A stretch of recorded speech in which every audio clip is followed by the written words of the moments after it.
Alright, so we're looking at the framing options for 8mm film, Super 8, Max 8 on digital. So let's start with 8mm film. Now we pull back so that you can see the entire frame beyond the normal framing of 8mm. So we're seeing into the sprockets on the left and past the edge of the frame on the right. Now this kind of scan we call an overscan. So we're going past where normal framing should be so that we can transfer most of what's actually on this physical piece of film.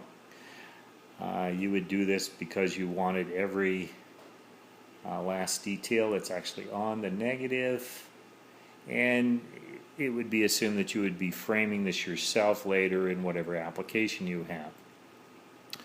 Now, normal framing for 8mm would look like this. This is the picture that you would see if you were shooting 8mm film or if you had projected 8mm film. This is standard SMPTE framing for 8mm. The camera person and the people watching 8mm as original would never have been able to see beyond this edge. The film is always recorded out a little further than what was supposed to be shown so that you could hide certain defects in the edges of the frame. So this is a proper framed picture of 8mm inside of 16 by 9 space. Now because it's a square format, or almost a square, and we're putting it in a rectangle format, we need to black off the sides of the 16 by 9 frame. Now, one option you would have is to actually frame out the 8mm film into 16 by 9 space and let the entire 16 by 9 space be taken up by the 8mm film.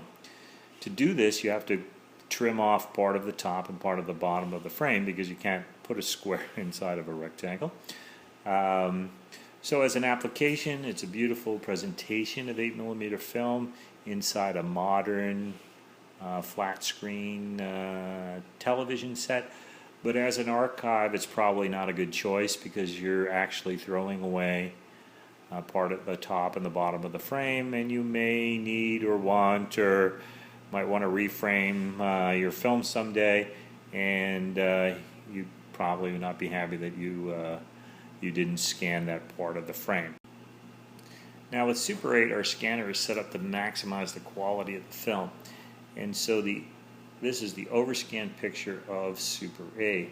That is the full image that's typically on a piece of Super 8 film. There's never anything recorded between the sprockets on Super 8, and so there's no real necessity of scanning out to that point, and we can't do it anyway. So this is the framed version of Super 8. As you see, it's not a very big difference between an overscan in Super 8 and a normal frame scan in Super 8. This is because the machine's set up perfectly to deal with Super 8 film, and so it makes an almost absolutely perfect framed image with the Super 8 medium.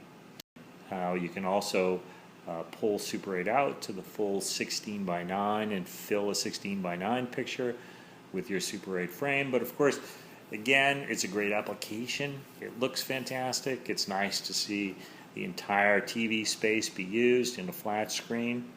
But again, it's probably not a great archive of the Super 8 frame because you've thrown away what's at the top and what's at the bottom of the Super 8 master. So, good application, not such a good archive of this material.